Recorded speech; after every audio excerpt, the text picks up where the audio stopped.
जमानत के लिए अदालत में पेश हुए, बहुत गैर रस्मी गुफ्तगू की है। वो आपको आज बताते हैं कि आज क्या गुफ्तगू हुई है और आइंदा का लाए अमल क्या तय किया गया है। अदालत के सामने बताया गया कि ये मुकदमा जो है थाना रमा का, ये 19 मार्च का वकूआ है और 6 अप्रैल को मुकदमा दर्ज किया गया है और एक नहीं कई वकूए जोड़े गए हैं।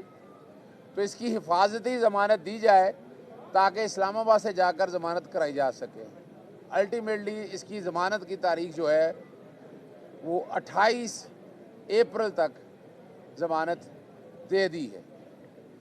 प्रोटेक्टिव बेल अब से कहेंगे, हिफाजती ज़मानत कहेंगे। दूसरा, इमरान खान साहब कल बहुत जल्द इजलास बुला रहे हैं वोकला का। सबसे अहम इशू जो है कि इलेक्शन कमीशन का किरदार अब वाज़े आना है कि और केयर टेकर सेटअप का, कि क्या केयर टेकर सेटअप अपने आइनी और कानूनी इख्तियारात इस्तेमाल कर रहा है, और दूसरा क्या इलेक्शन कमीशन साफ शफाफ इलेक्शन करवाने के लिए इक़दाम उठा रहा है। अभी आप सब लोगों ने देख लिया किस तरह इलेक्शन कमीशन ने मोहसिन नकवी को निगरान वज़ीर आला मुंतखब किया, फिर ट्रांसफ़र पोस्टिंग का सारे मामले आपने देखे। उसके बाद बाकी आपने जितने इक़दाम हैं वो सारे आपने देख लिए हैं कि क्या हालात और वाक़यात सामने हुए हैं।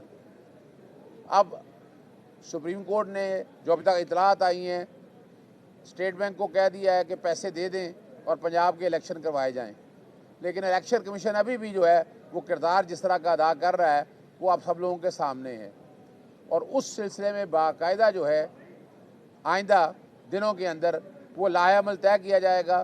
कल टीम जो है वोकला की, उनसे इमरान खान साहब ने मीटिंग का टाइम रख लिया है।